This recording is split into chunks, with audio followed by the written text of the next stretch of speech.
আজকের এই ক্লাসের মধ্যে আমরা এমএস এক্সেলের সবচেয়ে গুরুত্বপূর্ণ কিছু কোশ্চেন নিয়ে আলোচনা করব। যে এমএস ওয়ার্ডের একটা ফাইলে নতুন একটা শিট কীভাবে নিতে হবে। তো আমরা যখন এমএস ওয়ার্ডটা ওপেন করি আমাদের সামনে আগে থেকেই তিনটা শিট থাকে, মানে আমরা আগে থেকেই তিনটা শিট পেয়ে যাই। Sheet 1, sheet 2, sheet 3। এই তিনটা শিট কি আগে থেকেই আমাদের কাছে রয়ে যায়। কিন্তু যদি আমাকে আরও কিছু শিটের প্রয়োজন পড়ে, কেন? কারণ আমরা এমএস এক্সেলের একটা পেজ ফাইলের মধ্যে একাধিক শিট নিয়ে কাজ করতে পারি, আর আমি প্রতিটা শিটের মধ্যে আলাদা আলাদা করে ডকুমেন্টস তৈরি করে রাখতে পারি।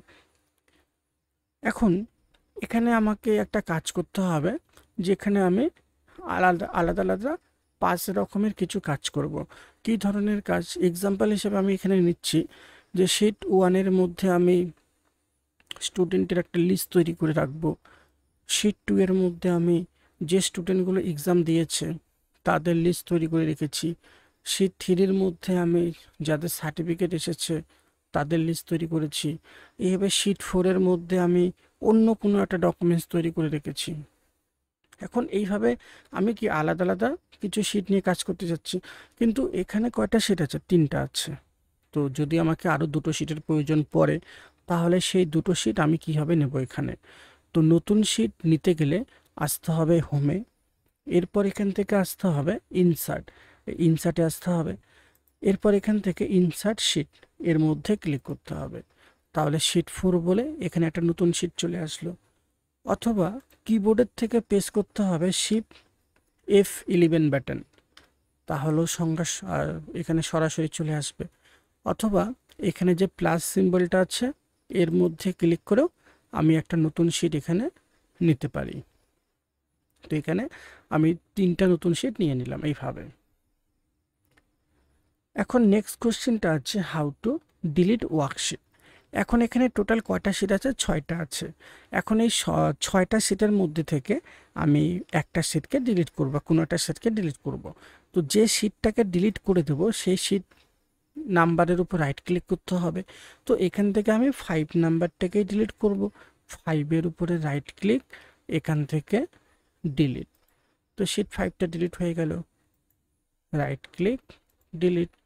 অথবা আসতে হবে হোম, এখান থেকে ডিলিট, এখান থেকে ডিলিট শিট, তাহলে পরেও ডিলিট হয়ে যাবে। এখন নেক্সট কোশ্চেনটা আছে how to create a comments. Comments বলতে কি বোঝায়? যে কমেন্টস বলতে বোঝায় মন্তব্য করা। যেরকম আমরা সোশ্যাল মিডিয়াতে মন্তব্য করে থাকি ফটোর নিচে, ভিডিওর নিচে। এখন এই যে আমরা সোশ্যাল মিডিয়া ফটোতে বা ভিডিওর নিচে কমেন্টস করি কেন? যে আমার ফটোটা ভালো লেগেছে বা ভিডিওটা ভালো লেগেছে, আমি একটা কমেন্টস করলাম। কিন্তু এক্সেলের মধ্যে কমেন্টসের কাজটা কি? তো এক্সেলের মধ্যে আমরা কমেন্টসটাকে বিভিন্নভাবে এখানে ব্যবহার করতে পারি। যেরকম এখানে এই 5 জন স্টুডেন্টের নাম লেখা আছে। এখন দেখা গেল এই 5 জন স্টুডেন্টের মধ্যে থেকে এই যে রোহিত বলে যে স্টুডেন্টটা আছে, এ কোনো কারণে এই সেশনে এক্সাম দিতে পারেনি। তো কোনো কারণে এই সেশনে কম্পিউটারের যে এক্সামটা ছিল সেটা সে দিতে পারেনি। এখন দিতে পারেনি মানে কি? 3 মাস পরে আবার যখন এক্সাম হবে সেই সময়টা সে এক্সাম দেবে। এখন 3 মাস পরে কি তার মানে এর নাম মনে থাকবে? 3 মাস পরে তো এর নাম মনে থাকবে না যে কে কে এক্সাম দেয়নি। তো এই জন্য আমি চাচ্ছি যে স্টুডেন্টগুলো এখানে এক্সাম দেয়নি তাদের নামের মধ্যে কমেন্টস করে এটা লিখে রাখবো সে কেন এক্সাম দেয়নি। তাহলে সুবিধা কি হচ্ছে? 3 মাস পর যখন এক্সাম হবে আর আমি যখন পুরনো লিস্টটা চেক করব, তাহলে আমি সহজেই বুঝতে পারবো যে এই লিস্টের থেকে কে কে বাদ গেছে।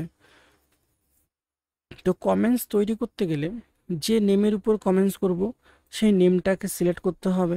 এরপর আসতে হবে রিভিউ, এখান থেকে নিউ কমেন্টস এর মধ্যে ক্লিক, একটা কমেন্ট বক্স এখানে চলে আসলো। তারপর এখানে টাইপ করতে হবে, তারপর বাইরে কোথাও ক্লিক, ব্যাস তৈরি হয়ে গেল। এখন বুঝবো কিভাবে যে কোন নেমের মধ্যে কমেন্টস করেছি? তো এখানে যে নেমটার উপরে কমেন্টস করব, তো সেই নেমের উপরে মানে সেই নেমটার মধ্যে এখানে এই রেড কালারের ট্যাগটা চলে আসবে।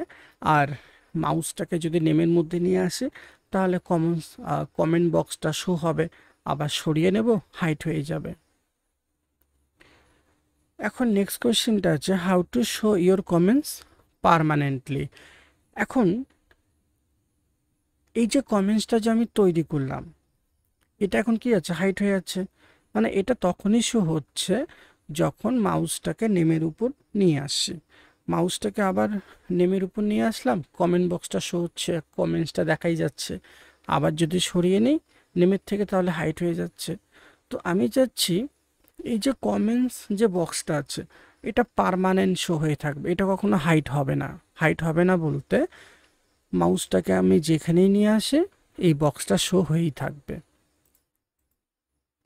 তো যে নেমের উপর কমেন্টস করেছি সেই নেমের উপর রাইট ক্লিক করতে হবে, এখান থেকে শো অ্যান্ড হাইড কমেন্টস এর মধ্যে ক্লিক করতে হবে, অথবা আসতে হবে review show and hide comments এর মধ্যে ক্লিক।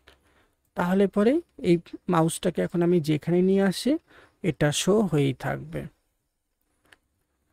এখন নেক্সট কোশ্চেনটা আছে how to hide your comments. মানে এই যে কমেন্টসটা শো করে রাখলাম, এখন আমি চাচ্ছি এটাকে হাইড করে রাখতে। কেন? কারণ এর জন্য এর ব্যাকগ্রাউন্ডের যে ডেটাগুলো আছে সেগুলোকে দেখা যাচ্ছে না, তাই জন্য আমি এটা চাচ্ছি এটাকে হাইড করে রেখে দেবো। হাইড করে রাখার জন্য যে নেমের উপর কমেন্টস করেছি সেই নেমের উপর রাইট ক্লিক করতে হবে, এখান থেকে হাইড কমেন্টস, অথবা আসতে হবে review show and hide comments, তাহলে পরেই হাইড হয়ে যাবে। আবার দেখার জন্য এই নেমের উপর মাউসটাকে নিয়ে আসতে হবে, তাহলে পরেই দেখতে পারবো। এখন নেক্সট কোশ্চেনটা আছে how to show all comments. All comments বলতে এখন এখানে একটা কমেন্টস তৈরি করা আছে, এখন আমি মনে করছি যে এই যে জায়গাটা এখানে তো এখন 5 জনের নাম লেখা আছে, আমি 2 মিনিটের জন্য এটা ধরলাম এই জায়গাটার মধ্যে 150 জনের নাম লেখা আছে। এখন সেই 150 জনের নামের মধ্যে থেকে এমন 5টা নেমের মধ্যে বা এমন 10টা নেমের মধ্যে কমেন্টস করে রেখেছি। এখন এই যে কমেন্টসটা যে আমি তৈরি করব সেটা তো আর সিরিয়াল হিসাবে হবে না, যে 1 নাম্বার 2 নাম্বার 3 নাম্বার এরকম তো হবে না, নাম্বারিংটা এলোমেলো হবে। তো সেক্ষেত্রে একটা একটা করে দেখতে গেলে প্রচুর সময় লেগে যাবে, কারণ খুঁজে বের করতে হবে, তারপর ও সেটাকে শো করে দেখতে হবে। তো আমি চাচ্ছি সবগুলোকে কি হবে হাইড মানে শো করব একসাথে। যেরকম এখানে একটা কমেন্টস তৈরি করলাম আমি, তো দুটোই এখন কি আছে, হাইড হয়ে আছে। এখানে একটা এখানে একটা, দুটোই হাইড আছে। তো আমি চাচ্ছি দুটোকেই একসাথে শো করব। আসতে হবে রিভিউ, এখান থেকে শো অল কমেন্টস, তাহলে যতগুলো কমেন্টস থাকবে সবগুলো একসাথেই শো হবে। আবার যদি এর মধ্যে ক্লিক করি আবার একসঙ্গেই হাইড হয়ে যাচ্ছে। এখন নেক্সট কোয়েশ্চেনটা আছে how to delete your comments. মানে এই যে কমেন্টসটা তৈরি করলাম এখন এটাকে ডিলিট করে দেবো। যে কমেন্টসটা তো আমরা এখানে বিভিন্নভাবে ব্যবহার করি, যেরকম এখন আমার এটার আর প্রয়োজন নেই, তো এটাকে ডিলিট করব। ডিলিট করতে গেলে এর উপর রাইট ক্লিক করতে হবে, এখান থেকে ডিলিট কমেন্টস, অথবা আসতে হবে রিভিউ, এখান থেকে ডিলিট, তাহলে পরে ডিলিট হয়ে যাবে।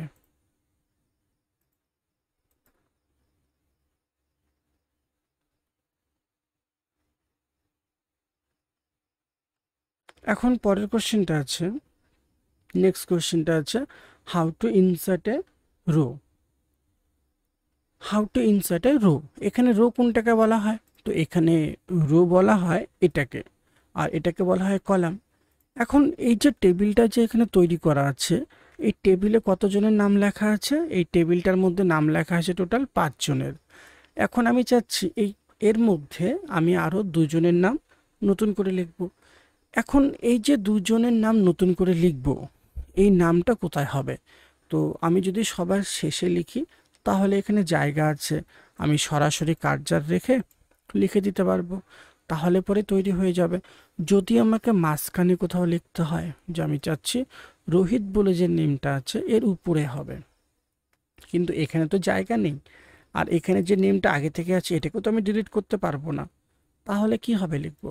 তাহলে যে আগে থেকে তৈরি করা আছে এরকম কোনো টেবিলের মাঝে যদি আমাকে লিখতে হয় তাহলে আমাকে সেখানে একটা নতুন রো নিয়ে তারপর লিখতে হবে। আর যদি সবার শেষে লিখতে হয় এখানে যে ফাঁকা জায়গা আছে আমি সরাসরি লিখে দেবো, তাহলেই তৈরি হয়ে যাবে। তো নতুন রো নিতে গেলে আমাকে দেখতে হবে যে আমি নতুন রোটা কোথায় নিচ্ছি।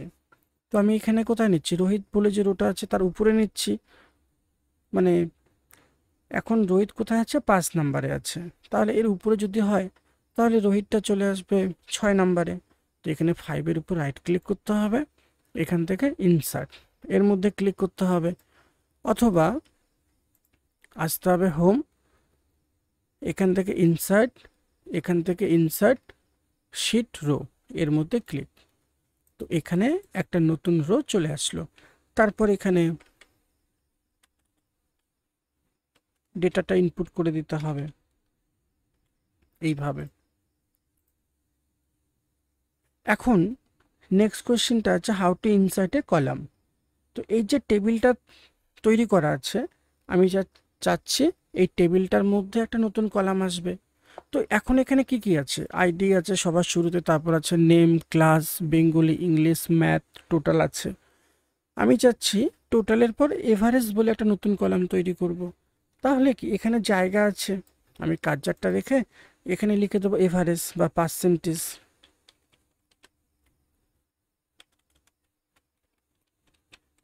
লিখে দিলাম এখানে এভারেজ, এর মানে কি এটা তৈরি হয়ে গেল। কিন্তু যদি আমাকে এখানে কোথাও নিতে হয় যে আমি চাচ্ছি ক্লাসের পর সেকশন বলে একটা নতুন কলাম আমি তৈরি করব, কিন্তু এখানে তো জায়গা নেই, তাহলে এখানে কি আমাকে জায়গা তৈরি করতে হবে। তো জায়গা তৈরি করার জন্য আমি কোথায় লিখবো? ক্লাসের পরে লিখবো, মানে এখন যে জায়গাটার মধ্যে বেঙ্গলি আছে সেখানে হবে। তো বেঙ্গলি কত নাম্বার কলাম? এটা ডি নাম্বার। ডি এর উপর ক্লিক করে পুরো কলামটাকে সিলেক্ট করতে হবে। এরপর আসতে হবে হোম, এখান থেকে insert, insert sheet row column. তো এখানে একটা নতুন কলাম চলে আসলো, এখানে লিখতে হবে সেকশন। তারপর এইভাবে সেকশনগুলো লিখে দিতে হবে। এখন নেক্সট কোশ্চেনটা আছে how to delete any column. তো এই যে টেবিলটা আছে, এই টেবিলটার মধ্যে থেকে একটা কলামকে ডিলিট করব। তো যে কলামটাকে ডিলিট করব সেই কলামটার মধ্যে কার্সারটাকে রেখে দিতে হবে, মানে সেই কলামটাকে সিলেক্ট করতে হবে। তো আমি এখান থেকে সেকশনটাকে ডিলিট করতে চাচ্ছি। তো সেকশনটা কত নাম্বারে আছে? ডি এর মধ্যে লেখা আছে। তো ডি এ ক্লিক করে টোটাল কলামটাকে সিলেক্ট করতে হবে। এরপর আসতে হবে হোম, এখান থেকে ডিলিট, এখান থেকে delete column, delete sheet column. তো কলামটা ডিলিট হয়ে গেল, বা রাইট ক্লিক, এখান থেকে ডিলিট, তাহলেই ডিলিট হয়ে যাবে। এখন নেক্সট কোশ্চেনটা আছে how to delete any row. তো এই যে টেবিলটা আছে, এই টেবিলটার মধ্যে থেকে একটা রোকে ডিলিট করব। তো যে রোটাকে ডিলিট করব সেই রো নাম্বারটার উপর রাইট ক্লিক করতে হবে, যে আমি 5 নাম্বারটাকে ডিলিট করব, 5-এর উপর রাইট ক্লিক, এখান থেকে ডিলিট, অথবা সিলেক্ট করার পর আসতে হবে হোমে, এখান থেকে ডিলিট, এখান থেকে ডিলিট শিট রো এর মধ্যে ক্লিক। তো নতুন এখানে আগে একটা কি কলাম মানে রো ডিলিট হয়ে গেল।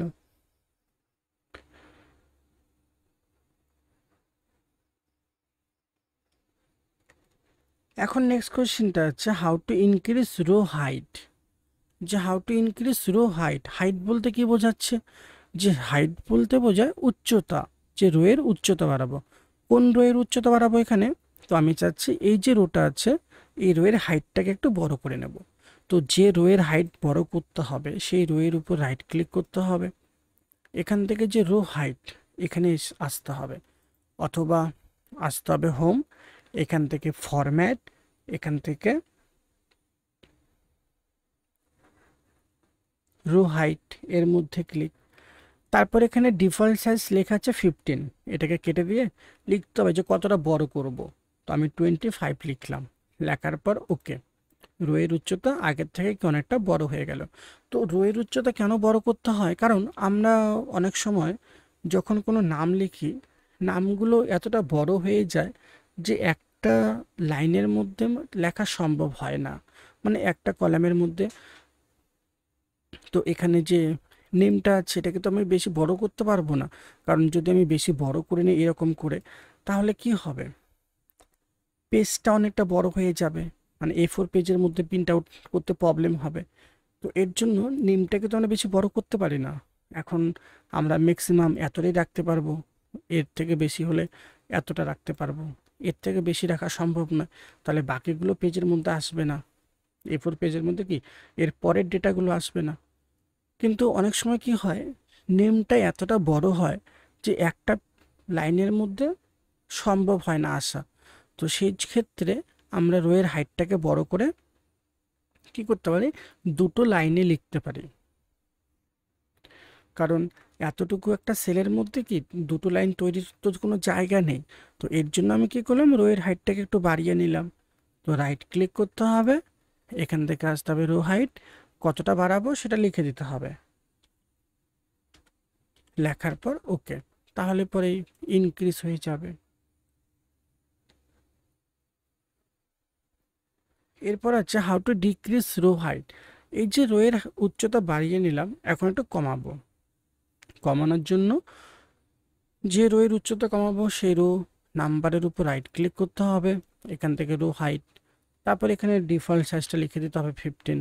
লেখার পর ওকে, আবার আগের অবস্থায় চলে আসলো। সিলেক্ট করতে হবে, এখান থেকে হোম, ফরম্যাট, এখান থেকে রো হাইট, ডিফল্ট সাইজ 15 ছিল, লিখে দিতে হবে। লেখার পর ওকে, আগের অবস্থায় চলে আসলো। এখন নেক্সট কোশ্চেনটা আছে how to increase column with. With বলতে বোঝায় চওড়া, যে কলামের চওড়াটাকে বড় করব। কোন কলামের চওড়া বড় করব, এখানে যে নেম আছে, কেন, কারণ এখন এখানে শুধু নাম লেখা আছে। এখন আমি যদি ফুল ফর্মটা লিখতে চাই, আমি যদি এখানে লিখি রোহিত ভট্টাচার্য, তাহলে কি এতটুকু সেলের মধ্যে এত বড় নামটা আসবে? কখনোই আসবে না। তো এর জন্য কি করতে হবে, এর উইথটাকে একটু বড় করে নিতে হবে। উইথটাকে বড় করার জন্য আগে টোটাল কলামটাকে সিলেক্ট করতে হবে, এরপর আসতে হবে হোম, এখান থেকে ফরম্যাট, এখান থেকে কলাম উইথ, এর মধ্যে ক্লিক, তারপর এখানে লিখতে হবে যে কতটা বড় করব। 15 করলাম, ওকে, আগের থেকে কি অনেকটা বড় হয়ে আসলো। আমরা চাইলে সরাসরি এখান থেকেও বড় করতে পারি, যে এই যে বর্ডারটা আছে এর মধ্যে ক্লিক করে সরাসরি এইভাবে। এরপর হচ্ছে মানে নেক্সট কোশ্চেনটা আছে how to decrease column with. এই যে কলামের উইথটাকে বাড়ালাম, ইনক্রিজ করলাম, এখন এটাকে একটু কমিয়ে নেব। একই হবে, কলামটাকে সিলেক্ট করতে হবে, এরপর আসতে হবে হোম, এখান থেকে ফরম্যাট, এখান থেকে কলাম উইথ, এখানে ডিফল্ট সাইজটা লিখতে হবে 8.43। লেখার পর ওকে, আবার আগের অবস্থায় চলে আসলো।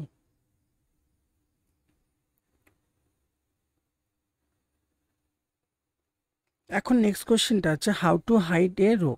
হাইট, হাইট বলতে কি বোঝায়, যে হাইট বলতে বোঝায় লুকোনো।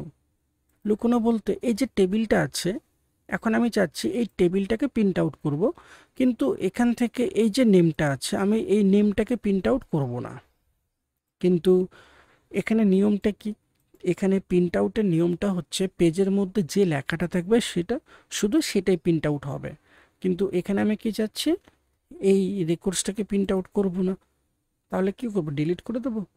ডিলিটও করতে পারবো না। কেন পারবো না, কারণ যদি ডিলিট করে দিই তাহলে কি হবে, পার্মানেন্ট টেবিলের থেকে মুছে যাবে, এটাকে আর কখনো ফিরে পাওয়া সম্ভব নয়।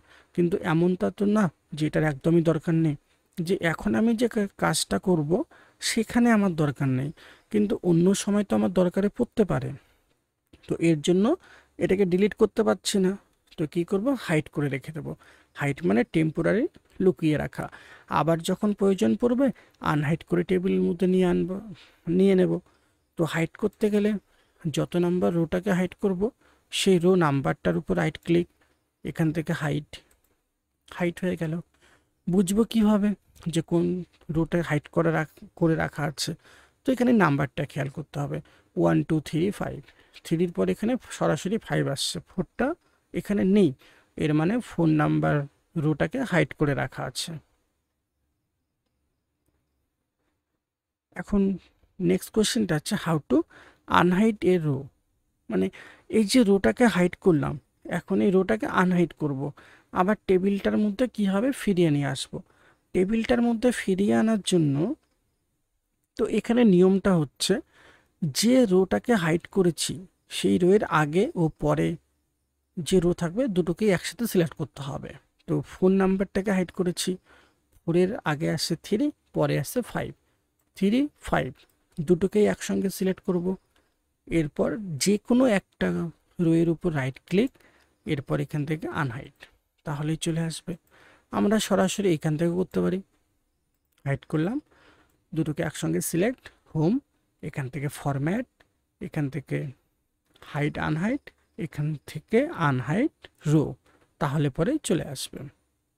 কিন্তু যদি কখনো এরকম হয়ে যায় আমি ভুলবশত বা কোনো কারণে 1 নাম্বারটাকে হাইড করে দিলাম, মানে ফার্স্ট রোটাকে, এখন কিভাবে নিয়ে আসব? যদি শুধু 2 এর উপর রাইট ক্লিক করি আসবে না। তো যদি কখনো এরকম হয় তাহলে এর মধ্যে ক্লিক করব, করার পর যে কোনো এখানে ক্লিক করলে কি হবে, সম্পূর্ণ পেজটা সিলেক্ট হবে। তারপর যে কোনো একটার উপর রাইট ক্লিক, আনহাইড, তাহলে পরেই চলে আসবে। যদি কখনো এরকম হয়, আমি তো এখানে একটাকে হাইড করে রাখলাম, যদি এরকম হয় যে আমি মাল্টিপল রেকর্ডসকে হাইড করেছি, মানে 10টা 5টা 6টাকে একসাথে হাইড করে রেখেছি এইভাবে,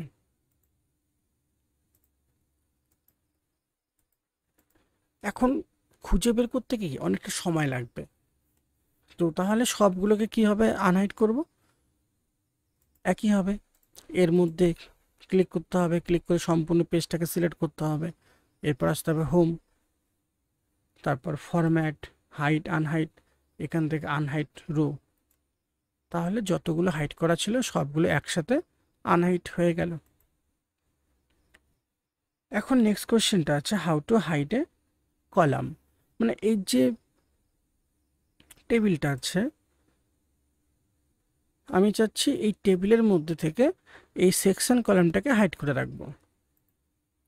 তো সেকশনের উপর রাইট ক্লিক, এখান থেকে হাইড, হাইড হয়ে গেল। বুঝবো কি হবে, নাম্বারটা খেয়াল করতে হবে, ABC, সিটা এখানে নেই, মানে ABD আসছে, মানে সি নাম্বারটাকে হাইড করে রাখা আছে। এরপর আছে how to unhide A column, তো এই যে কলামটাকে হাইড করলাম, এখন এটাকে আনহাইড করব, আবার টেবিলের মধ্যে কি হবে, ফিরিয়ে আনবো। টেবিলের মধ্যে ফিরিয়ে আনার জন্য এখানে নিয়মটা কি, যে কলামটাকে হাইড করেছি তার আগে ও পরে যে দুটো কলাম থাকবে দুটোকে একসাথে সিলেক্ট করতে হবে। তো আগে আসছে B, পরে D, দুটোকেই একসঙ্গে সিলেক্ট করলাম। এরপর যে কোনো একটার উপর রাইট ক্লিক, এখান থেকে আনহাইড, তাহলে পরে আবার চলে আসবে। যদি কখনো এরকম হয় যে আমি আলাদা আলাদা মানে মাল্টিপল কলামকে হাইড করে রেখে দিয়েছি কিন্তু খুঁজে পাচ্ছি না কাকে কাকে হাইড করেছি, তো সেক্ষেত্রে এখানে ক্লিক করবো, সম্পূর্ণ পেজটা সিলেক্ট হবে, এরপর আসতে হবে হোম, এখান থেকে ফরম্যাট, এখান থেকে হাইড আনহাইড, এখান থেকে আনহাইড কলাম, এর মধ্যে ক্লিক, তাহলে সবগুলো কলাম আবার একসাথেই চলে আসবে। আর যদি কখনো এইরকম হয়ে যায় যে আমি ভুলবশত সম্পূর্ণটাকে হাইড করে দিলাম, এখন কিভাবে নিয়ে আসব? তো এখন নিয়ে আসার জন্য normal process Ctrl Z press করতে হবে, আনডু করতে হবে। আর যদি আনডু না হয় তাহলে পরে এখানেই তো ক্লিক করাই আছে, আসতে হবে হোম, এখান থেকে ফরম্যাট, হাইড আনহাইড, এখান থেকে আনহাইড কলাম, তাহলে চলে আসবে। আর যদি কখনো এরকম হয়ে যায় আমি সম্পূর্ণ রোটাকে হাইড করে দিই, তাহলে এখানেও সেম প্রসেস, আসতে হবে ফরম্যাট, হাইড আনহাইড, এখান থেকে আনহাইড রো, তাহলে সবগুলো আবার একসাথেই চলে আসবে।